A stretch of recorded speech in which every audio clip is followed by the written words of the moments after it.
This podcast is brought to you by the one and only Dr. King Faisal Rehman, the man, the myth, the legend. Thank you for all your contributions and commitment to all combat sports in Ontario. Your generosity will never be forgotten, and we will forever be in your debt. I'd like to take this opportunity to thank my sponsor, Rycor Countertops. They deal in custom countertops in quartz, corian, meganite, laminate, and butcher block. They also have custom kitchen cabinetry, closets, laundry rooms, and millwork. They're family owned and operated for 18 years, knowledgeable and highly experienced staff, and friendly customer service. Head on over to 1069 Clark Road. Check out their showroom today.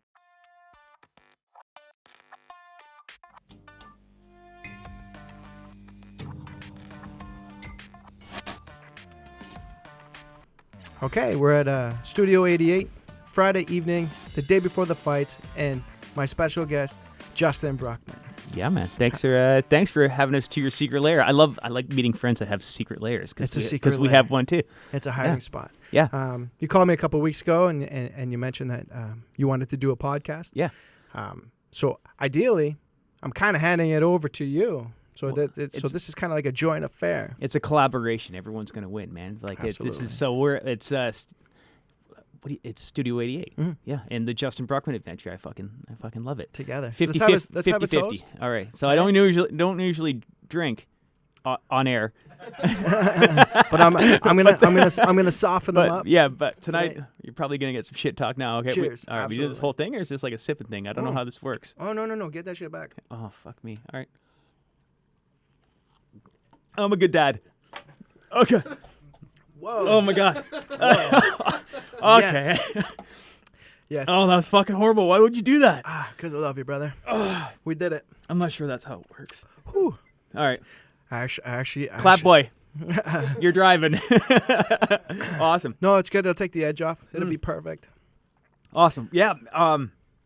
We're really looking forward to this. Like, and walking in here, it's like, yeah, man, I feel like a pro. But I don't got pro. I don't got headphones in our studio. Like we got a table. It's pretty cool. Tell me about the Justin Brockmann Adventure. Why'd you start it?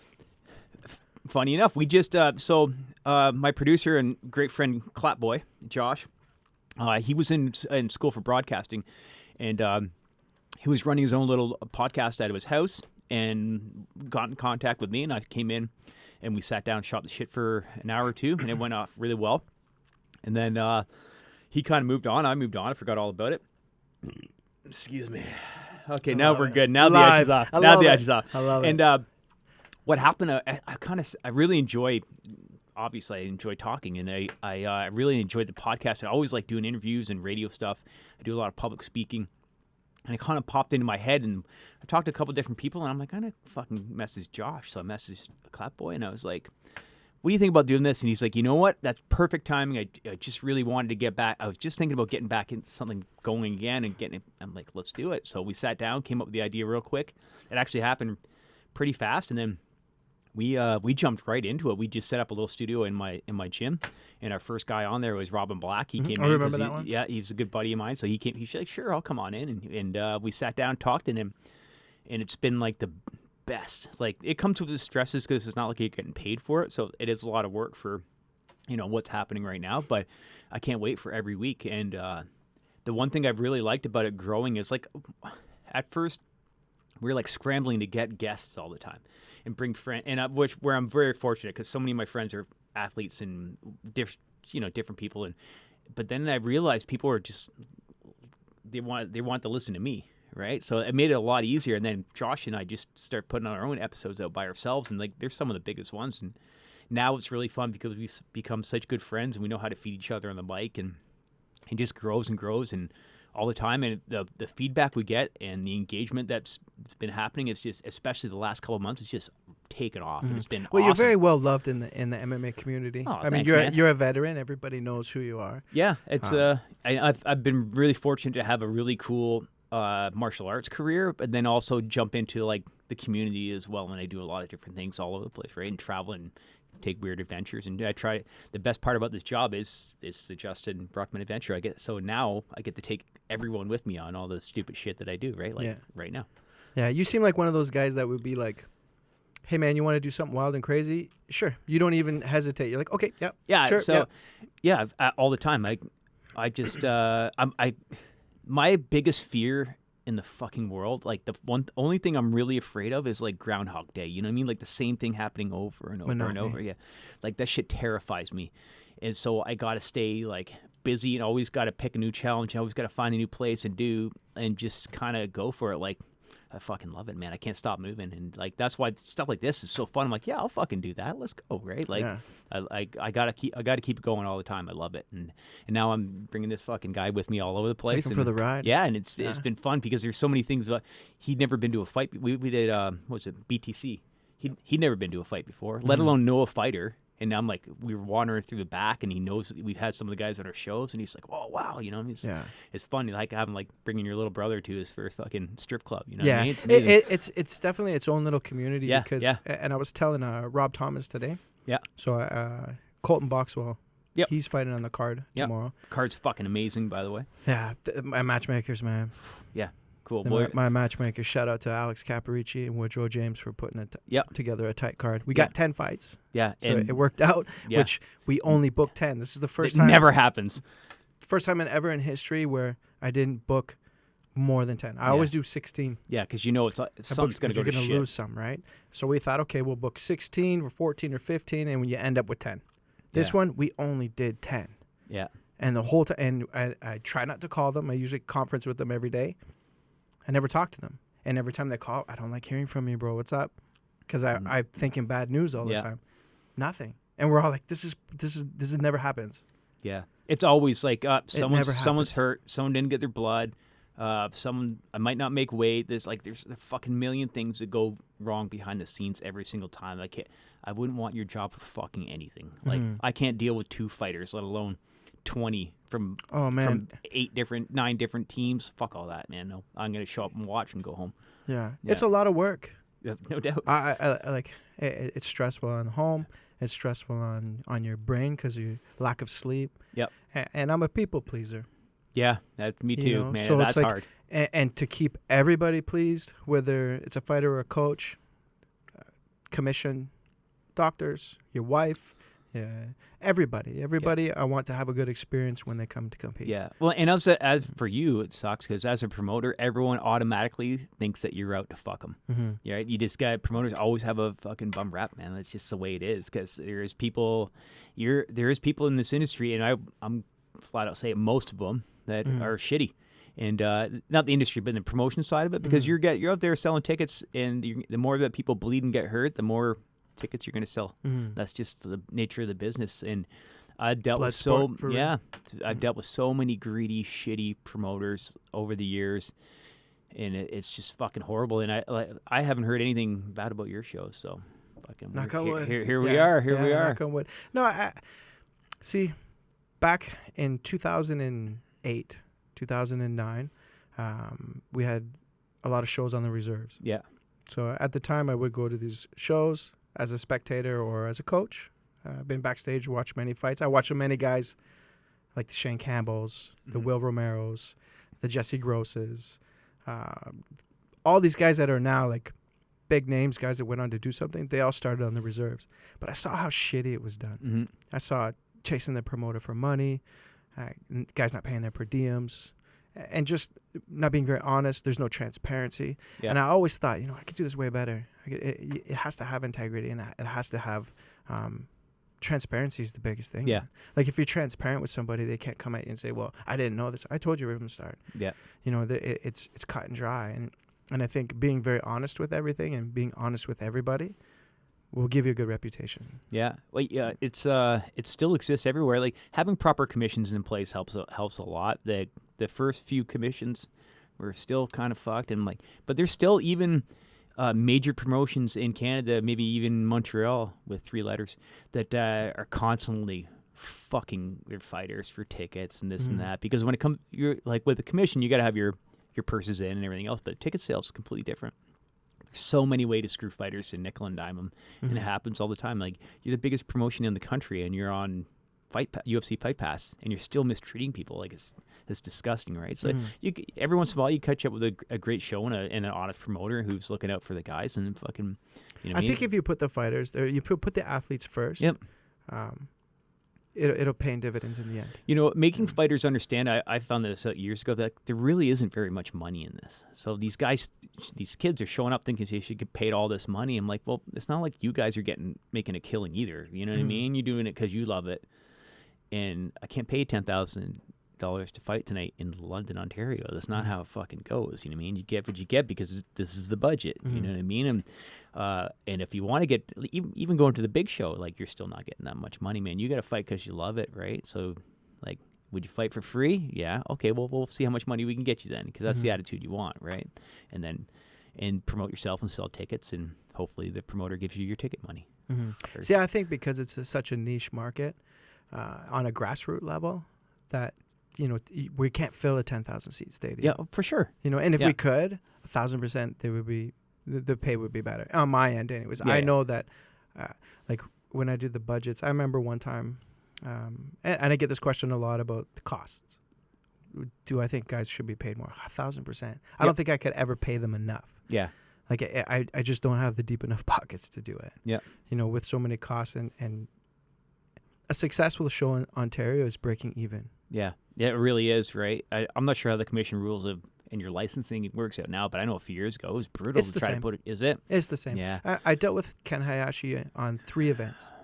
I liked him. Well, I did like him. A fucking idiot. But because I'm a people pleaser. So he would say, Jamie, I need this. Okay. Yeah. I want you to do this. Okay. I would never butt heads with him. I kind of save my arguments for important things. Yeah. I met him and he was fucking rude to me. I'm like, I don't give a fuck who you are. You're rude to me at our first introduction. Like, you're a dick. So fuck you. Yeah. And you don't fucking work for us anymore, so suck my dick. Yeah.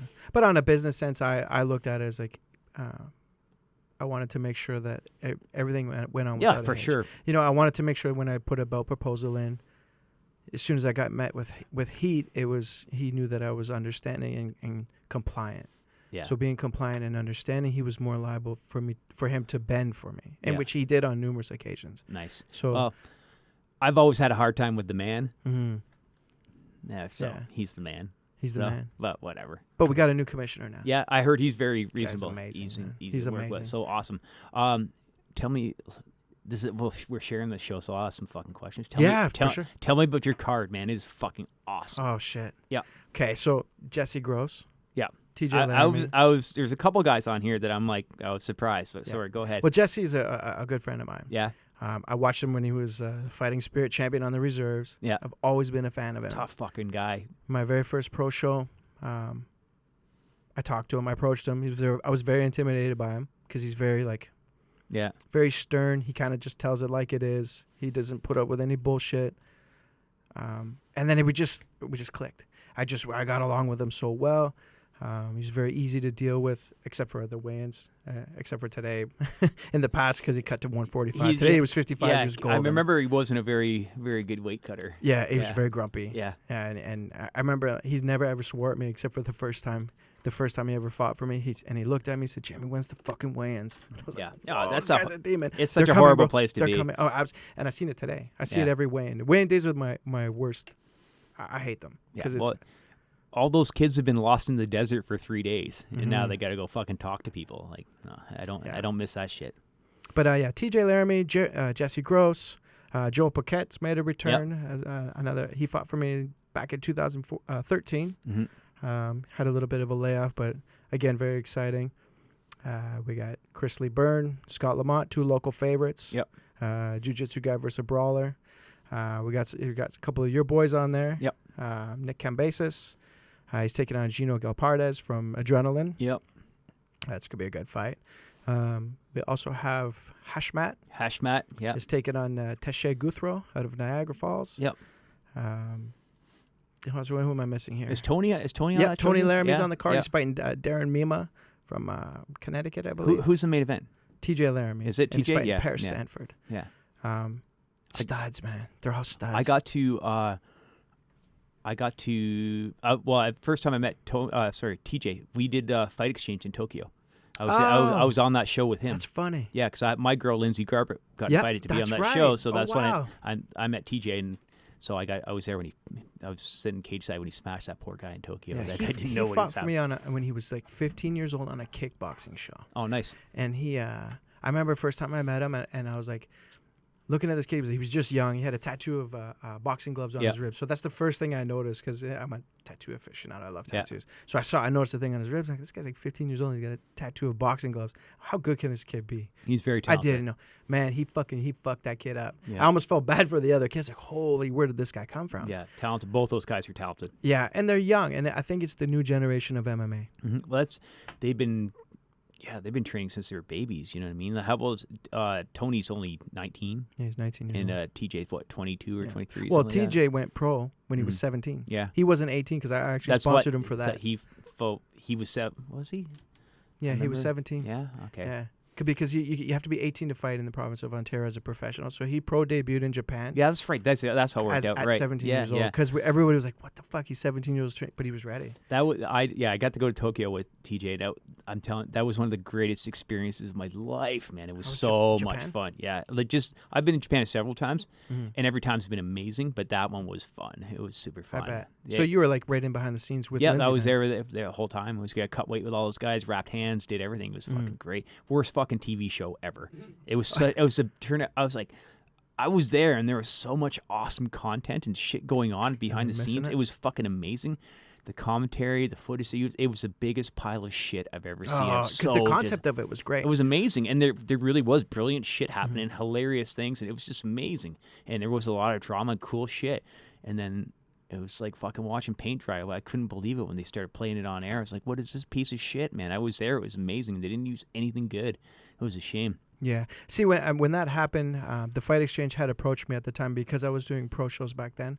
They wanted to do the Japanese fighters on my card. Oh, okay, yeah. So the switch off was those guys go over to Japan. The Japanese come and train at Adrenaline. Yeah. And then we were going to do a show, and it was going to offset a lot of. We basically got, I think it was like 4 free fights. Yeah. I think it was like 4 Japanese. Was that what it was? 4? Yeah, it was 4 of them. 4 and 4. Yeah. So it was 4 fights. We would have had Japanese guys all paid for. So I'm like, yeah, that's a no-brainer. We'll give 4 guys against 4 locals for our guys to smash, hopefully. Yeah. And then it just never panned out. I think it was. Yeah, they ended up in Quebec or something like that. Yeah, it moved around quite a bit. Concept was a great idea. Yeah, And but they I fucked had up. Mike Comprado on the other day. Oh yeah. Did you get a chance to see that podcast? Maybe not. No, I didn't. But If you haven't, it's pretty interesting. I know the backstory, kind of. Well, the version I got of that. Yeah, backstory, and I so. wanted to talk to him about it. Yeah, because the whole situation. Like, we'll just recap on it real fast. He got a UFC contract. Yeah. And then a lot of dirt was brought up on the shit that he had said. Was it stupid? Fuck yeah, it was stupid. Yeah. He did on TV, not national TV, but on camera, and it came back to bite him in the ass. So the regret, but sitting with him, man, like the regret and the remorse I saw in his eyes. Yeah, it's horrible. It sucks, man. He shouldn't have got done dirty like that, but at the same time, he shouldn't have done it. Right? True enough. I agree. I agree. I mean, it sucks. As a professional athlete, you're put in the spotlight, and you do kind of have a role to take because people are watching you. Yeah. But that shit always comes back. It comes back. And I got some shit I'm waiting on. Yeah. I'm like, fuck. I can't imagine. Yeah. Yeah. I'm like, but whatever. But yeah, the Fight Exchange show was pretty interesting. It was a good concept. I kind of wish it took off, but yeah, I don't care, man. I had the best time of fucking life. It was I love Tokyo, man. That place is fucking insane. So you're like trapped. You're in it. Pinball machine on acid the whole time you're there. It's great. Yeah. That's what Thailand reminds me of. Yeah, you've been Thailand. Have you been Thailand? Vegas on acid. Oh yeah, I wild. lived in Thailand for 6 months. Oh no shit. Back in 2007. Where were you? Tiger Muay Thai. Oh, so you're right, way down south then. Eh? Yeah, in Phuket. Yeah. And that was when there was only 3 rings. They didn't have an MMA program. Yeah. It was literally 3 huts. And they had people from Burma or from Myanmar. Yeah. For same thing. They came and they were clearing all the forest behind. There had to be maybe 12 shacks that went around there. And I lived there for 6 months. And Cool. I just trained Muay Thai and just did Muay Thai. So Muay Thai is probably one of my greatest passions. Yeah. And then I got into promoting. Yeah. And I just kind of, I'm not a fighter. I have a skill set, of course, from learning, but I mean, it's a different mentality to actually be a fighter. Very few people are fighters. Mm-hmm. A lot of the guys you're going to see in the cage, they're not fighters. I don't give a fuck A what lot of anyone says. journeymen. I see guys in the UFC. I'm like, you're not a fighter. Mhm. I see it all the time. Then there's because you'll see guys that go out there ready to die, and then you see good athletes, right? And then you see champions who are both. That's what I love about Jesse Gross. Yeah. So That guy's a real fighter. yeah. That dude swings right till the very end. Yeah. Like and it's that fire. He doesn't give a fuck. Yeah, he just. It's the sport has changed into something where like great athletes are migrating towards it, right? And when I was doing it 20 years ago, it was just tough fucking dudes that wanted to fight someone, right? And some of them shouldn't have, and some of them, but then you started getting like the great athletes that, well, from Canada anywhere, there's like the Hominics and the St. Pierre's and like who liked fighting and who were fighters and who were great athletes at the same time, right? So when you get the combination of those guys who are studs and can follow game plans and are willing to die doing it, like that's how you get fucking champions. But you see guys, the MMA is becoming a lot like boxing where those records are seriously padded to get yourself on the big promotion. So you get guys coming in highly touted at 10, 12, and 0, but they haven't been tested really, you know what I mean? And you still see it. A Sage Northcott. There are guys like that, not taking a crack at a guy, but like an example is like he had such a stud athlete. They would steamroll guys, and he starts running into wrestlers and shit like that. And they're like, you find out when you get to a certain level, you're gonna run into a guy that's a good athlete. Now who's got the biggest fucking dick, right? So Yeah. Did you know I was at your Muay Thai fight in Oshawa? what's that? I was at your Muay Thai fight. We actually we didn't sanction it. Actually, we sanctioned the amateur MMA event that. I was an exhibition. It was an exhibition Yes. just because we kept the commission, our commission Yeah. side of it out of it, just because we were working with the government on things. We didn't want to confuse things. Yeah. But you're a fucking savage. That was like one of the best nights of my life. Yeah, Oh, it fuck. showed. I You were razor focused. I never had I only started kickboxing like a couple of years ago. I always did MMA and but never actually focused on kickboxing. For me, it was like my mind was blown. I had such good coaches, Matt Kendall from Pound for Pound, and then Brendan Kaljunic, and I've trained with Joseph Valsalini, all these guys, and I literally didn't know anything about kickboxing. So they showed me. It was so fun to learn all that shit. And then I've never fought anywhere even close to my hometown and sleep in my own bed. Like the venue was like less than a kilometer from my house. I remember saying that in your speech. Oh man, everyone. I think you teared up actually. Oh man, I tear up at everything. Yeah, I'm I love it. I'm That's fucking- cool. It's I'm just emotion, I'm just right? a pussy. But like, you know what I mean? Like my mom and dad came and watched me fight. My wife was there. My wife has seen me fight live before, but like everyone I ever met, like it was crazy. It was the best because that show, like, it was a very good show. But like that place, you could not fucking move in there. And then I felt so much love. It was amazing. And then I was done, and like everyone just kind of like, all right, peace. I'm not for me. gonna lie. It was awesome. When I saw the matchup, I didn't know the other guy that you had fought. Yeah. But in my head, I'm like, this guy's fighting Justin Brockman. This guy's gonna get slaughtered. Oh, He no, actually put up. No, a good that guy fight. came to fight. I was Fuck like, yeah, he brought it. because we came up with the ideas. I'm like, I'll yeah, that'd be fucking cool. Let's do it. And then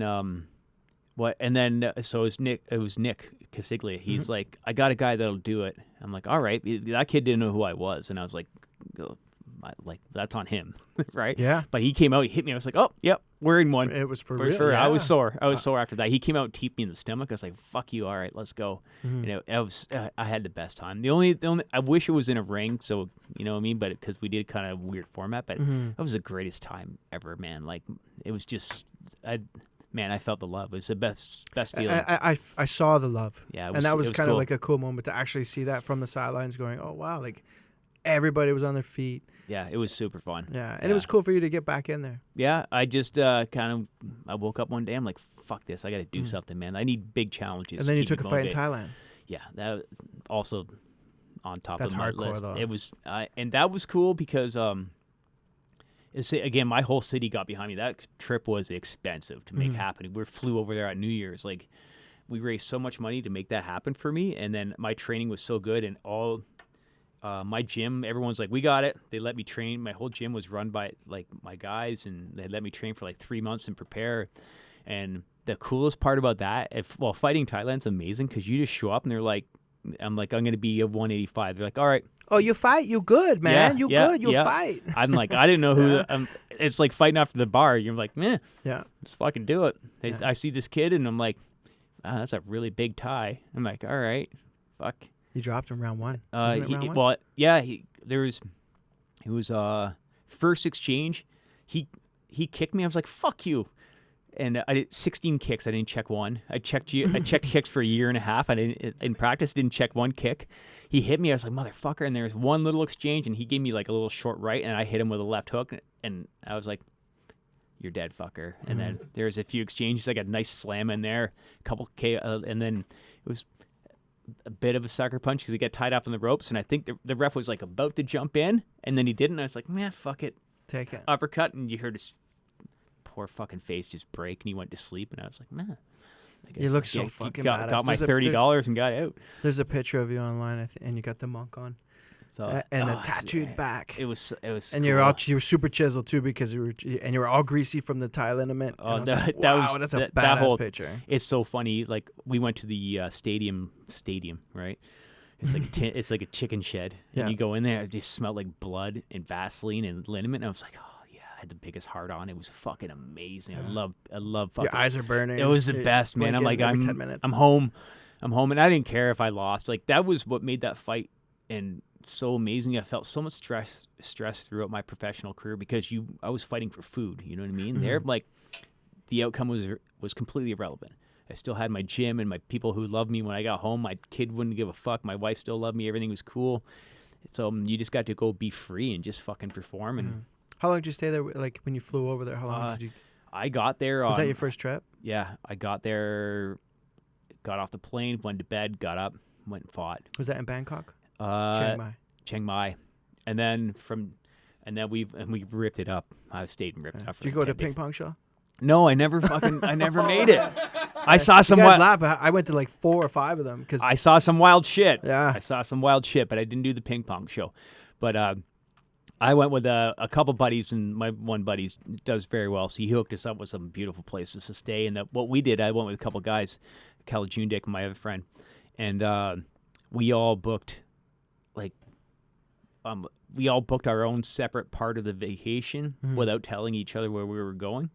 So you all ended up at the same spot. So, well, no, basically what happened was I fought on the night before New Year's. I thought on the 30th, and then we ended up some killer party on the 31st, like some lantern party. And the next day we wake up New Year's Day, and I'm like poking Brendan. I'm like, dude, we got to go. He's like, what do you mean we got to go? I'm like, we got to get to the airport. We didn't tell him where we were going, nothing.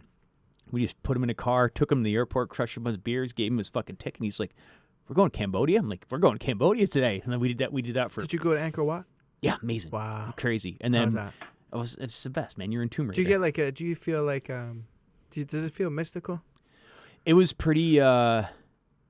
It's insane, like, that shit exists. And then you, with just the temples and the way that the trees have grown through everything, like you're like, shit, this shit's been here for thousands of years. Did you see the there's an aerial view where they took they flew a plane over Angkor Wat, and they, I don't know, it's not sonar, but it was like some sort of, it showed what was underneath all the trees. Oh, no shit. There's way more. Oh, for sure. Like it goes on forever, and you're like, thousands of years old, right? It's pretty cool. You ever read the book Fingerprints of the Gods? I can't read for shit. You should try it, man. That book changed my life, and it was what is it? Fingerprints of the Gods. Graham Hancock. He's been on Joe Rogan a bunch of times. Write that down. I know who he is. Okay. Man, that book changed my life. Audio book. Because it's basically the quest for lost civilizations. Cool. And he talks about Angkor Wat, it was insane. Pyramids of Giza, Mexico, how they all correlate with each other. Like they all mirror the constellations of Draco, which is Angkor Wat. So the mysticism behind it and the wonder just made me feel at the time when I read the book, it was life changing because we're a lot older than what we think we are. The first time traveling, when I first started to travel, one of my first trips I took anywhere, I ended up in Rome. A whole other story. When in Rome? And I was like, how the fuck did they build this shit 2,000 years ago? And we can't do this now. Like, and that's just a little tiny drop in history. You know what I mean? Like, we're so stuck in North America, which is only a couple hundred years old, really. You know what I mean? And when you start to see the world, you realize how fucking insignificant we are in the grand scheme of time. You know what I mean? Yeah.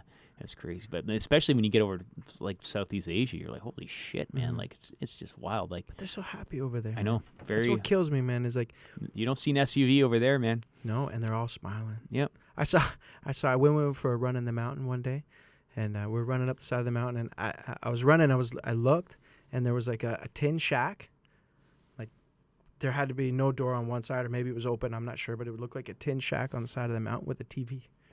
Guy had a TV on the tin shack on the thing. And I was like, this is so bizarre. That's Cuba. Cuba's like that. Yeah, Have you been to it's Cuba? crazy. No. Cuba's like, everyone shits on Cuba because it's communist, right? But like everyone's, whether you're a doctor, whether you're working in the fields, you're paid the same. But but if you go through the countryside, it's all little shacks, but everyone's got some hydro and some, you know what I mean? And everyone's got a TV and whatever else. It's the same sort of thing. You're it's like the 20th century. Yeah, you got a dirt floor and you got a TV. It's weird as shit. Yeah, it's super crazy. Yeah. Communism works. I think in so. theory. I kind of do. I kind of think it does work. Yeah. It's just if it's not enforced tyrantly. Yeah. I think that's really the only separation. Be nice. Be nice to people. Yeah. Be nice to people. 100%. All right. Oh, sorry. This whole thing started with the fight card we were talking about. Yeah, we go off on a tangent. That's okay. Yeah, well, I put acid in everyone's drinks in this room when we first got here, so shit gets a little bit weird. What's that? That's right. Nate Ledger. Nate Ledger, Matt Dawson's great fight. Seth Connor. Yeah, my apologies. Yeah, those are decent fights too. Evenly, all the matchmaking is very even. Mm-hmm. I don't know the guys at the Lair that are fighting, but they're. Darren Mimo looks like a fucking savage. Yeah. Yeah. Paris Stanford, same thing. They're definitely professionals. Yeah. Cool. I think Paris Stanford's roommate or his coach, Frank. Forget his last name. He took Uriah Faber to a decision. Oh no shit. Yeah. So he's had a lot of tough fights too. Good camps, good tough solid dudes. I mean, at that level where these guys are, you have to get the high level guys. You can't really bring in a guy who's a tomato can. No, you're gonna get fucking called on it pretty quick, and you're not doing anyone any favors. You want to get these kids to the next level. Like if you don't up their competition, they're never going to raise themselves. But what I love either. about it is they know that too. Yeah. I see it at the lower level. They want to fight PUDs. These kids don't. No, they're like, okay. The coach looks at it and goes, okay, we'll take it. And they got a coach too. Reno knows exactly what the fuck he's doing. Right, 100%. he's a smart guy, for sure. So Reno, yeah. Reno Belcastro. Yeah. He knows what he's doing when he's picking fights, right? Yeah. And he picks just enough, right, to make get those kids. Well, get he a little knows bit how better. it works. Have you ever spoke with Reno? Oh yeah, extensively. Yeah, like Reno's like he's so dialed in with these guys. Yeah. We're having drinks today in the hotel. Him and I were just kind of shooting the shit. And he was a huge component to the Windsor show that I just did because most of his guys were absolutely. on the card. Yeah. Kyle fought for me numerous times in the past. So I was honored to actually have TJ for the first time. And I saw Tony tear up the scene as an amateur. Yeah. And I knew he's they're studs, man. We fought. My kid fought James? against. Derek Falk fought against Mancho. Tony. Yeah, he fought on him on TKO, and actually Reno and I got shit faced the night before. Actually, it was a good night. That's funny. Yeah, so Reno it's funny. big. It's funny now. Tomorrow, we're gonna have Mark tomorrow and hang out and talk to him. And now I got a corner against Mark like 3 hours later. Yeah. At the show. Yeah, but right? it's all love and. Oh man, it's a different kind of warfare. Nothing personal, man. Like it's funny when we first started doing this, it was personal. Like you didn't talk to different camps and this and that. There was no friendship. It was like we show up like it was an actual fight. I'm like, now it's like. Well, everybody trains together now. Yeah, and now it's a sport, right? Before then it was like, it was a little bit different. Like there was way more on the line. Now it's like, you won, you lost. It sucks. It hurts. It's a fight, but now it's a sport. Back then it was like your reputation and like you like. There was more ego involved. Yeah. Definitely. It's an ego-driven sport, but I think combat sports in general, when two men are facing off with each other, I've said it numerous times too. Some of my best friends in my life, I've met through fighting them. Yeah. Whether it's a street fight or something happened, you kicked off, and then all of a sudden, hey man, you want to go get some drinks, and all of a sudden, the alpha male bullshit is out of the way. Oh, for sure. Like my greatest buddies now are to add on to that. Like so, my greatest friends own competing gyms in my neighborhood, right? Like. So down the street, 15 kilometers down the street is Cal Samrit, and who's a competing gym with me, and we're cornering the same fighter tomorrow night. And my other guys, Rob Reed, he's out Muay Thai Whippy, like the other way, and I'm cornering with him tomorrow night. Like we're all, now it's not even guys I fought. Now it's like you own. It's like our guys could potentially fight each other. We're gonna hang out and coach together and drink beers anyway. Like, and you could steal some of my students, and I could steal some of yours. Like. And now I'm like, I travel the world. These guys who are 10 years ago would have been my enemies because they're running a school in the next town over. You know what I mean? Like the whole thing has changed. It's amazing. I love it. I think the cross training of Ontario in general. Yeah. Like take gyms like Adrenaline, Parabellum, Burlington Training Center. Yep. Like all these people, they all work together because You have steel to. sharpens steel. Yep. And they're using it to compete with other provinces or other people in different country. That's how all our gyms in the area got together, because there was one gym that was a cocksucker, and he just fucked everyone over. So we kind of were like, that's how we became the Rebel Alliance. Like they were the evil empire, and we all formed against him. And now I'm like, now we're all eating. Is that how that Rebel Alliance name came that's about? really how it is. There was one guy that was a dick, and he kind of did us all wrong at some point, and we all came together, and it just came out in practice. We were all meeting on Saturdays to spar, and it just came out in practice one day. We're like, the Rebel Alliance, motherfucker, and then just stuck. And now it's like, and everyone in that gym, in that gym circle, there's maybe 4 or 5 of us. All of our gyms since that day have like quadrupled in size because we all work together. I always look at it this way. There's a big enough table for everyone to eat. Ah, man. So if everyone's doing it together, you're all going to flourish together. Yeah. If there's friction, if it were the mob, that guy would be clipped. Yeah. Right? Well, there's 3 million people in the GTA, and you want to bicker over one fucking student, man? You must have the tiniest little fucking dick. Yeah. Like, fuck off, man. And it's insecurities, right? Yeah, for sure. It's definitely there. It's always what it is. Like, people they're greedy and insecure, right? I'm confident. I let my guys go train wherever you want to go as long as I know what's up, because I know that what I produce and what I bring to the table is is a good jiu-jitsu and loyalty, and I take care of my guys. And they're going to come back. And when you come back, you're going to bring all the information that you learned. Oh, fuck me. This is good. I'm digging the fact that I'm taking a break from the fights. It's like This everyone, is a break for me. All right, So all right. I really appreciate it. These guys, I'm like, go train at Parabellum. Go here, go there, because they're going to Judge a bring tree by its fruits. they're going to bring all that information back to me too, and I'm going to use it. A lot of the coaching methods and techniques that I use you have to learn it from somewhere. Now our learning curve is way faster because we work together. I like that. That's half of what we did last time. Yeah. That's good. The last one was super good. stiff. That's I got good. hairs on my chest now. I gotta wake up covering my own piss again. All right, fuck. We Any doing it any right horror now? stories from the road? But speaking of guys waking up in piss, because I have a Hold- pretty cool hold story. on. I'll save the name. I won't say the name, but that's we may even have the same story. Nope. Why? God damn it! Oh, for fuck's sakes, dude. I love What this. the fuck are you My smiling wife's at? gonna kill me. I'm gonna go home stinking of booze. I thought you were doing a podcast. I was with Brockman. Justin every- Bruckman did it. Call him. That's everyone. You're like, oh, you're going out with Justin? I'm like, what? What the fuck? How's it always my fault? Give me some horror stories, man. I'm sure you got tons. Oh of my them. god. Oh, I don't even know where to start, but oh my god.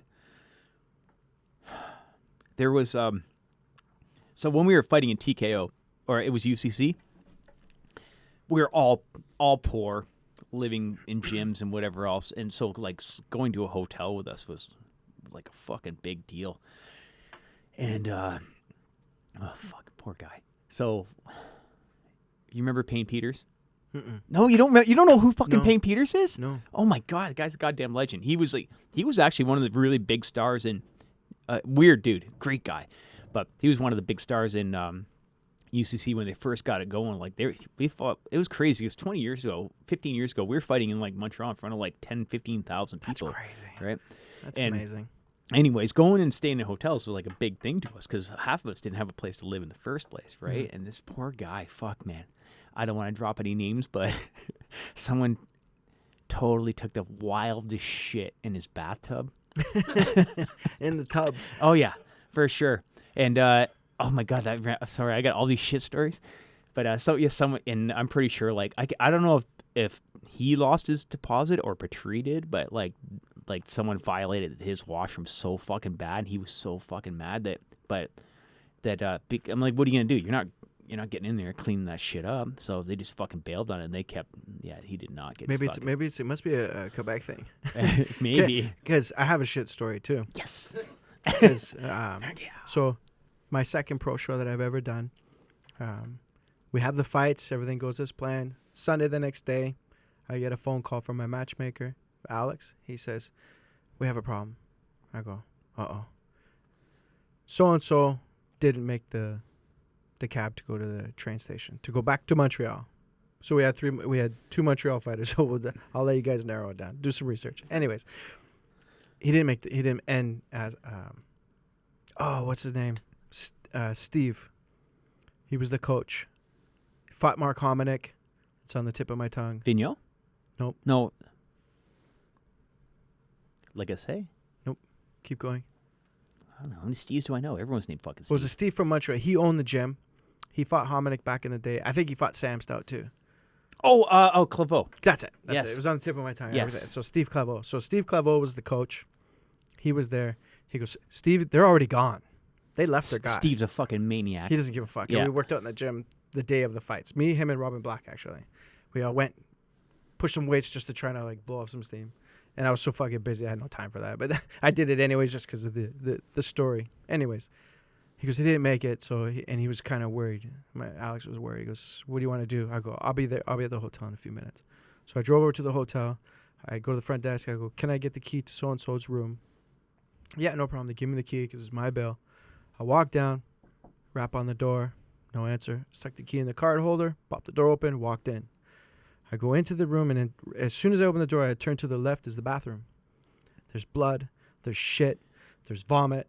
It looked like a thing out of Saw. So I looked in the bathroom. I'm like, oh fuck, this guy's dead. Like, he's fucking dead. I'm thinking he's dead. He's got to be dead. So I walked into the room. There he is. He's on the bed. Sideways, big black eye because he fought the night before. So there's a giant black eye in a pillow, like he's like this on his bed, his pants down, bare ass hanging out, shit all over the bed, blood everywhere. I said his name. I said his name again. He goes, I go, book him another room. I'll fly. We'll get him out of him tomorrow. We'll let him sleep. Let him sleep it off. He's alive. So That's a good night. Yeah. There was a guy after one of the early UCCs, and he shouldn't have been in there. It was fucking bad, but he got punched out, and we all went out party for the night. Whatever. It always turns into a hotel party. No one ever goes. The best spot to be. No one ever goes to the after party. Everyone goes hotel, man. They think they're gonna go, but we all get weird. This guy full out. He lost his fight, and he was mentally unstable anyway. We all party for the night. We lost him. Come out the hallway, and he fucking fully slit both his wrists, bleeding to death in the fucking. Oh wow. Yeah, they fucking came carted away, stuck him in the hospital for He's 3 good, days, and he lived. Yeah, he lived. I haven't heard from him in years. So Nobody knows. I'm good. But you see the wildest shit in this game, man. It's just crazy. That's a different kind of person, man, to do this. He's in here. He's there. You saw it fly, right? Yeah. Okay, good. Yeah, Fuck. I was waiting for you to like get All right. that camera. All right. But yeah, it's definitely a wild sport, man. Oh. You get all kinds of different characters. I've prima donnas. I've seen guys who were like, who are super professional, easy to deal with. I've dealt with crybabies. I've dealt with so many different types of personalities, but it's a different kind of person, a fighter, man. Yeah, you got to be a little bit fucking weird one way or another to get in there. You got to be crazy, man. Yeah, I don't know if crazy is a word, but like there are crazy fucks in the game, but it's a lot of you're not sitting behind a fucking desk. You're not doing an office job. You're taking a huge risk. Yeah, and I always worry about that after the fights too. Like, what's going to be the outcome of this guy? Am I adding to this guy's future being shitty? We talk about this on my show all the time. Is you gotta have if you're gonna do this, do it, go for it, go all in. You have to commit, but you gotta have a fucking plan, not a backup plan, a fucking plan, because you can be a world champion, but it's still gonna end, and you're not gonna be a millionaire. So you gotta have something lined up, right? And that's hard for guys when you already have that kind of switch or screw loose that's gonna put you in this game in the first place. You're not a big planner. Yeah. You know what I mean? You don't always have an education or a skill or whatever else. So these guys, they come out of it. It always seems to go one of two ways, where you come out of it crazy successful, or you come out of it and they find you in a fucking hotel room floor covered in shit and piss. I think a lot of it comes down to good handling. Yeah. I see guys like a Reno, for example. He truly cares for his. Oh, he will. He's had this conversation with his boys already. He's like, what's next, right? Yeah, and he's very adamant about making sure they make the right decisions. Yeah. And I've seen him do things to punish, not them in general, but I mean to make sure that whoever is with him understands that. And he's a veteran, and he's a kickboxer by trade. That guy fought Sabaki Challenge. You know what that is? Yeah, it's crazy. It's fucking insane. Yeah. It's amazing. He told me that. I was like, are you serious? Yeah. Oh my God, that's one of the most amazing. Go back and watch Sabaki Challenge. That shit is nuts, man. He did that. I was starstruck seeing Rob Thomas today, and I've met him numerous times. Yeah, eh? But because He's a fucking He's a animal. fucking savage, man. Like I don't. And he kind of reminds me of like a. Hopefully he doesn't see this before he goes home. But he kind of reminds me of like a big baby. Yeah. Eh? Yeah, like I mean, when I say big baby, not baby a personality. I mean he's got the puffy lips, the chubby cheeks because he's not fight mode at the moment. But he's like, he laughs, he's giggly. Like I'm like, this guy could fucking kick your head right off your shoulders. He's a truck. I'm pretty good buddies with. I've known Valtellini for years and years, and when I was getting ready to fight, I'd go down and train at Bazookas once a week, and I remember squaring up with him. I'm like, you were so handsome. Oh, fuck, what the fuck? And then he's just beating the piss out of me. Like, I thought I knew how to kickbox until I stood in front of that guy. I'm like, dude, you could take my wife and beat the fuck out of me. I feel like such a child right now. Yeah, it's just combinations. Oh, my man. God. He Like, just knows how to put them together. He'll hit like, left hook to the body, chop the leg. And I'm like, I got to sit down. I don't know if it's from the body shot or because you kicked my leg, but I just know I got to stop for a second. Mm-hmm. I remember walking out because he's the nicest dude, but he's very competitive. And I came out and I had this little left high kick, and I flicked him in the face, and his demeanor just changed. I was like, fuck. And it was like, he dropped me 3 times in the first round, and I was like, yeah, thanks, dude. Like, I realized I know nothing. I saw him on a Muay Thai fight on a card before he turned pro. Oh, he was a kill. He was young, machine. and I remember seeing him. It was in Stratford. It was a 519 Fight Factory. They put on a Muay Thai event in Stratford back in 2007. And I remember I went, and that's actually 2006. And that's when I fell in love with Muay Thai. Because I was just, wow, this is amazing. I had a friend of mine who was training out of Toronto, who was fighting, so I went to see him. So I'm originally from Scarborough. So all these guys. These are yours, by the way. Now take my keys. All these guys that I had grown up with had went on to do Muay Thai. So I went to show support, but I fell in love with it. And he was the main event of the card, or co-main. I couldn't remember. With his little Italian shorts, probably. He came out with a blue. What's the word I'm looking for? The booze is hitting me. It's funny. It's like a jacket, not a jacket, but like a robe. That's the word I'm like, a robe. So he came out with this giant blue robe with all the flowers all hanging his mongol. And he's handsome as fuck. I know. Like, you look at me like, very how dashing. the fuck does this guy? He's so handsome. He's chiseled to shit. He beat the fuck out of anybody in the room. Like, you look at him, you're like, wow, he's a poster boy for success. Like, some guys are just meant to. Oh, he's whatever done he touches, so well. He's gonna be successful. So well. And he came in and he had like everybody was that you could tell he had a huge fan following, and he beat the shit out of some guy. I don't even remember who it was. I was like, wow, that guy's gonna do something one day. Like, you can see it. It's future champions. Yeah, right from the start. he did in his professional career what takes guys 100 fights, and he did in like 11. Mm-hmm. Right? He booked and he got into Glory. Glory's huge now, but it wasn't as big then. But he got into Glory, and they brought him over to Turkey to get his ass kicked, and he laid that guy the fuck out. And 3 fights later, he's fucking world champion. Yeah, You know what I mean, I talked to Rob about that today. I go, how big's the crowd for Glory? Like, how many people? He said about 5,000 people. Yeah, it depends where it is, right? But it is a massive sport. It's just a little bit. If you go to Europe, especially that style, it's huge everywhere, right? So it's Savat, the Dutch kickboxing, Dutch style. It's but they're not huge shows, but it is like it's actually a much bigger sport than MMA is. Mm-hmm. It's just marketed and spread out a little bit different, and the talent level is a little bit different. And the UFC is so amazing at making you think it's bigger than it is. You know what I mean? Like, smoke and mirrors, but they do a great job. Oh my God! Like, I fall into their trap all the time. Everybody does. Watch shows that I'm not paying for that. I'm like, fuck, I just paid for that.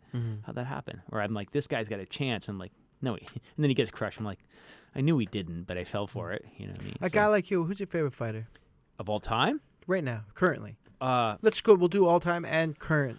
I love fucking Khabib, man. Yeah. I think he's How come? Just because he's just Mauls guys? I think he's brilliant. His style is so hard to beat, and he gets better at it every time he does it. Because people are like, they try to figure him out, and he just gets better at doing the same thing. He's constantly. He's not, I wouldn't say he's evolving, because it's not like he's going to come out and kickbox you. But he actually does what he does even better every time he fights. I think he's a true martial artist too, which I really appreciate. That's who Dr. Faisal. Have you ever met Dr. Faisal? No. You should meet him. He can call me. Yeah, he's a great guy. You'll see him at the show. I'll introduce you him at the Right. show tomorrow. Actually, I've heard that name He's before. a great guy. Yeah. He's the one that's kind of doing the show with me. Oh, okay. He helps all the athletes with their Right. medicals. Okay. Yeah, I know who you're talking about. King yeah. Faisal, they call him. Yeah. Cool. Great dude. You really should meet him. All right, He's the cool. one that stopped the Ortega fight in Holloway. Huh. I had him on and we talked about that, and it was he talked a lot of shit about Gracie. Oh yeah, was it Renner Gracie? Yeah, it was Henry Gracie. Henry Gracie, yeah. Man, you gotta look out for your guys, man. And That's that what guy, he said. He wasn't being looked out for. That's what he said, and he even said he goes I told him because I texted him when I was watching the UFC at my buddy's house, and I texted him because I saw him on the TV, and I go you look good, King. I didn't think he was gonna respond. I get maybe 10 minutes later, thank you, my son. I'm like, okay, cool, we got it, and then we started watching the fights. Ortega Holloway goes on. Ortega's taking a fucking ass whooping. His eye swells up. I see Faisal go back into the cage. I see him looking. I don't know. I'm just from perception from what I see. And then I just see the way they stop the fight. So I text him. I go, how bad was his eye? And then I waited. It was probably, he answered within half an hour. And he said, it wasn't his eye, my son, I was worried about. It was his head. He goes, and that fucking coach is a piece of shit. He goes, because I asked him to stop the fight and they wouldn't stop the fight. So I played like I felt like an idiot after I said it to him because I tried to play devil's advocate on it because I said, but do you think maybe because it was a championship fight they didn't want to stop because they felt maybe they would rob him of that? Do you know what I mean? Because Ortega's the kind of guy that can pull something off the last minute. And he's like, no, fuck that. He goes, they have a job to protect their students and their the guys that they're cornering, and he failed to do that. He goes, and nobody knows this. When he was backstage, he couldn't sit on a chair. They actually had to rush him to an emergency because he took so many licks to the head. So when you look at it and you go, oh wow, it's a different perspective. Yeah. You know? So but it makes sense. The corner's a hard job. I've had a guy, he lost his sight. He got beat up so bad, KO'd so bad that he fucking went blind. He can't drive a fucking car anymore. He completely lost his vision in his one eye, and like it's a dangerous game. You know, I mean, I want my guy to go into the shield, but there's that fine line. You know, I mean, there's a duty for us all to protect them because I think as fighters in general, they need care. Yeah, they need someone to really make like. You're at that level because you'll die first. So someone needs to protect us from ourselves. 100% you do. Yeah, absolutely. That's why the fighter mentality is different. And that's why it's good to have good managers. That's why it's good to have like intelligent coaches, guys who are very experienced and they know the game. It's the days of going out on your shield, I don't think are very good. No, fuck, man. Like, I mean, it's honorable. It sounds cool. Yeah, it's right? honorable. But 100%. now, when you're eating through a fucking straw, and you know, what I mean, when you're 45 years old, like. I got all sorts of. I see a concussion specialist every week now because I'm fucked. You know what I mean? And I didn't take half the damage these kids are doing now. Do you have long-term? Do you think you have long-term effects from stuff like that? 100%. Yeah. Like what? Memory. Fine motor skills. Oh, actually, it's funny you say that because like I'm clumsy now and I'm a cat. You know what I mean? Like I land on my feet. I don't drop shit. And the last couple of years, I'm like, what the fuck? How old are you? 45. And anxiety, depression. It's like, I mean, like crazy shit. And I had this woman, this girl, she's amazing, Melissa Biscardi. I had her on my show, episode 42, and because she is a specialist with concussions. And so after that, I had her on. I asked her a bunch of questions. So I think a lot of people like me have questions to ask, but they're afraid to do it. So I had her on and went through the whole thing, and then I started to go see her every week. Man, it was the best fucking thing I've ever done for my life. For my marriage, for my job, for everything. Yeah, man, like it's huge. Like, but sensitivity to light and sound and anxiety and depression and fucking even taste and like it's fucking short term and long term. Everything is crazy. It's crazy. Like, I've been getting hit in the head for 20 years. Like, and you came from an era that was hard sparring. Yeah, we went for it. Everything we did. Right. It's crazy. And but. It's going to happen if you're going to do this game for any amount of time. It's going to happen to you. Every sport, you're putting yourself in danger, right? But ours is in boxing and football. Like it's going to come back and get you for sure. See, I have a bit of guilt on it because here I am putting it all together. Yeah, but you know what? We're all grown ass men at the same time, right? Who and I didn't know to what extent it would affect my life long term, but I knew. something bad could happen, Mm-hmm. right? And I've broken every bone in my body, and I have some serious spinal injuries and all sorts of shit. But it's like your brain's the last thing you think of because you can't see that shit, and it comes on way after the fact. Right? Are you temperamental? Nah, I wouldn't really say No. too much, but no, I don't know. I'm like an emotional, like sensitive fucking guy. Like, Are you Cancer? What's that? Are you Cancer? I'm a Leo. Thanks for asking. Oh, I'm just wondering because I know a lot of guys are like cancers with it. they're sensitive. Yeah, Yeah. I'm sensitive, emotional, and I'm passionate about everything I get into. Right, so Yeah. like you should see me when I run a grading, man. I grade all my students. I cry like a little girl. It's fucking horrible. So I cry watching Goonies. It's just the way I am. So Hey, you yeah, guys. man, that poor fucking guy. But he found where he needed to be in life, so that's fine. So fuck, man, we're done. It's late, man. I got beers to drink, food to eat. Yeah, Let's I get got You should work tomorrow. I have to work tomorrow. Yeah, it's been a long day, man. It's been a long couple days. You are out of your fucking mind for doing this job, Yeah. but we appreciate it because it's like it's gonna be a good weekend. I'm really Yeah, excited. I'm excited. Really cool I matchups. pray to the fight gods every event. So it's like a prayer to the fight gods. I do it before every show, and I'm not even a religious guy, but there is a fight god, and he's there. And the biggest thing for me, man, is everybody goes into the fight, and they come out of the fight. Yeah. You want violence, but you want everyone to be okay. I want a controlled violence. Yeah. You know. Oh, hey, question. What the fuck is the college here? I know there's Western. Fanshawe. That's it. Yeah, Motherfucker. Fanshawe and Western University. So it's a Yes. big college university town. Yeah. The fans here are great. Yeah, it is a fight town for sure. Mhm. Yeah, it's I've been here lots of times. Like the first time I ever fucking someone pulled a gun was right here in London. Really? Great town. I remember the first time I ever saw a gun was in Scarborough. Of course it And, was. and you know, a funny story. We were standing. My buddy goes, "Hey, you want to see something?" We're all standing. We're in front of the 7-Eleven at Midland and Lawrence, and he walked up and goes, "What do you got?" We all circled around each other and we all looked, and he pulled it out of his thing, and it was a chrome snub nose 38 special. That's pretty cool. Oh, dude! If guns were cool. Because I carry a gun for a living. So I'm not a big gun nut, but I remember the first time I saw that gun and I was like, whoa. And then he went like this, he passed it, and everyone just took this heavy, and they just passed it around. Not They me, all went dude. like this and went, wow, they passed it around. And I remember when the gun came to my hand like this, I went, click, click, click. I didn't even look. I was stupid. I was like, click, click, click. Whoa, like, holy, it was just crazy. But that was the first time I Nah, ever saw I a gun. fucking hate guns. But London, man. someone pulled the gun on you in London. Yeah, That's that was weird. a long time ago. Probably someone from Scarborough. No shit. They didn't pull. It wasn't pulled on me. It was pulled, and Yeah. I'm like, I'm out of here, and I'm That's- not coming back until maybe today. So fuck that. But it's funny because Oshawa, there's so many similarities between Oshawa and London. You guys are just bigger than us. Right? Really?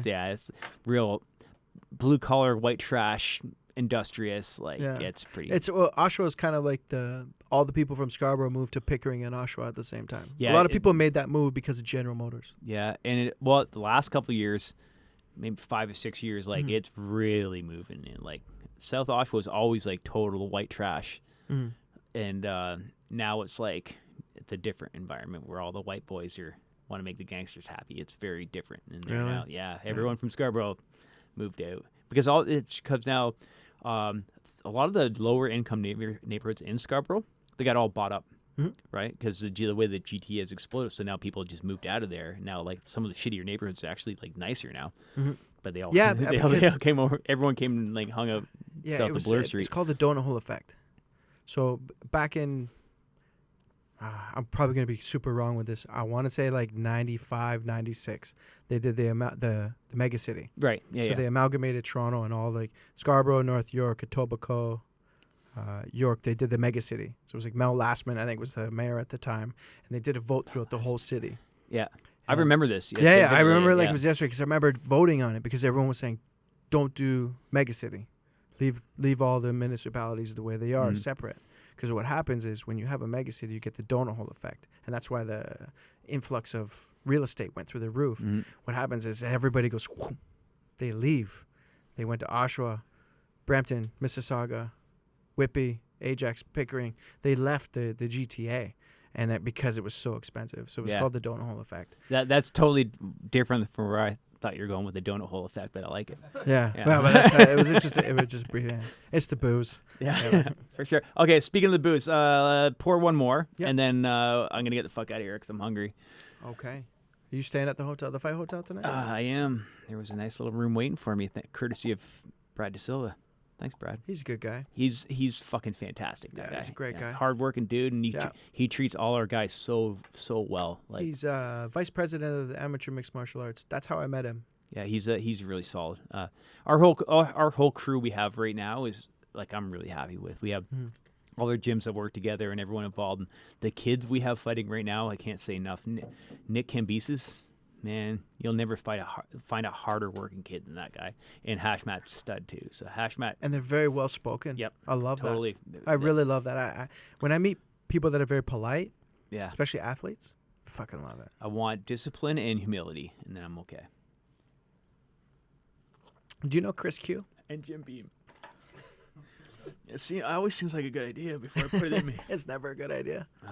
Sorry, Chris Do you know Q. Chris Q? Thai boxer. Yes. Coach, yeah. He has a mass out in Yep. Cambridge. Yep. He did a couple of amateur MMA events. I've been to a couple of his Muay Thai shows. All his fighters are the most polite guys that you will ever talk to. Yeah. Like, yes, sir, yes, please, thank you. All very respectful, but they're all killers. And that, to me, that goes, I wish everybody was like that. That's you'll see that with my gym is very similar to that. We don't have so many fighters anymore. It's all jiu-jitsu guys, but you'll see Cal Samrit in Bowmanville. They're very everyone's yes sir, no sir. You're gonna see in the next like 5 years, all the guys going to glory out of Canada will come out of Cal Samrit Gym in Bowmanville under Brendan Calajudic. They had the Savannah Foden, is it? Savannah and her and brother? Riley. Riley's actually over in Thailand right now. The Justin Bruckmann Adventure sponsored him to go over there. Riley Foden, it's going to be a world champion. You've never seen anything like this kid. That's amazing. He's a stud. New generation. Yep. It's crazy to see how good these guys. Yes, Savannah, Riley, amazing. He's got a kid, Bubba, who's transferring into MMA right now. Like, we all work very closely together, and like Brendan's the kind of main coach, and then I help out as well. Like, yeah, you're gonna see the world champions come out of Cal Samrit. And it's one of those things that comes down to good handlers. Yeah. You know, you guys they got a good guys, with lots of experience behind them, and it's so important for their development. Yeah, and that Brendan is my competing gym 15 kilometers from me, and I'm still pushing him. Like, I believe in these guys. So I never They're ever very would good. have thought you guys were competitors from Well, the way the we're love that I not- see between the two of you. You know what? We our competitors soccer and hockey and baseball. We don't give a fuck about like we share. It's Bruckmann Jiu-Jitsu in his gym. Right? I mean, we all work together. He's a purple belt under me. Like, and I go to him to kick for kickboxing fights and whatever. We all work together. We're not competing gyms, but we're it's But trust me, you're going to see guys going into glory in the next 5 years that come directly from him. He's a very very talented coach. So, all right, I'm drunk. Let's get the fuck out of here. Okay, tell everyone where we can find your podcast. It is the Justin Brockmann Adventure. You can find us on Clapboy. YouTube, iTunes, SoundCloud, anywhere you listen to podcasts. If it's not available, please let me know and I'll make sure it is. Okay, Yes. since it's a joint adventure, catch Studio 88, same thing. iTunes, YouTube. Spotify, Google Play, Yeah, we're all ready to rock and roll. Facebook. Yeah, I'm super honored that you to sit with you, man. Fuck, Like, that was it's- fantastic. I was excited about it since you called me. We were driving home. We were like, okay, let's get in and out real quick. I'm hungry and whatever else. And it's 11:30. Is it 11:30? Yeah, pretty much. You're fucked. Oh, is it 10:30? Fuck. Oh wait, Is it sorry. 10:30? That's Hey, even I better. grabbed this watch that's been sitting in my glove compartment for like 6 months, so it's still hot. Okay. But you just gave me another hour. Yes. That's why I love it. You just gave me another hour. Awesome. 11:30 is like, fuck, I still got a lot of shit to do. Nah, we're good. We're good to go. What time are you coming to the show tomorrow? What I time? don't know. I don't even know what I'm doing now. Yeah. Thanks. This is all your fault. Okay. We're almost sold out. So Yeah, I think good for you. We have like 30 tickets left. Awesome. So I put a couple more. I put 25 tickets online, and they're probably gone right now. It's gonna be a great night. I can't. 2,100 people, and it's Can't wait. all for charity. Good for you. Every man. single penny goes to the charity. Shout out to Dr. Faisal Rahman for really putting this whole thing together. And see you tomorrow night. Are you a Cancer? I am. I'm actually a Gemini Cancer. I was born on the cusp. Does that mean you're taking me out? I don't know, man. That means I got odds. All right, let's go. Okay. All right, thanks, Thank man. you. Thanks. Take I care. really appreciate it. It was Beautiful. really fun. Appreciate Awesome. it. This podcast is brought to you by Eurosun Tanning Salon. Do you suffer from eczema or psoriasis? You have acne or sore muscles? Head on in today and visit the tanning beds. They got regular and mega stand-up beds. Get that beautifully tan look that you're looking for. They also offer natural Mystic Spray Tan. You can also purchase premium products such as Australian Gold, California Tan, Designer Skin, and Swedish Beauty. There's many different packages to choose from, 6-session package or a 30-day pass, even single sessions. Sign up today in your membership and get $70 worth of product. They're located across from Masonville Mall in the Wendy's Plaza at 60 North Centre Road, London, Ontario. Visit Eurosun Tanning today.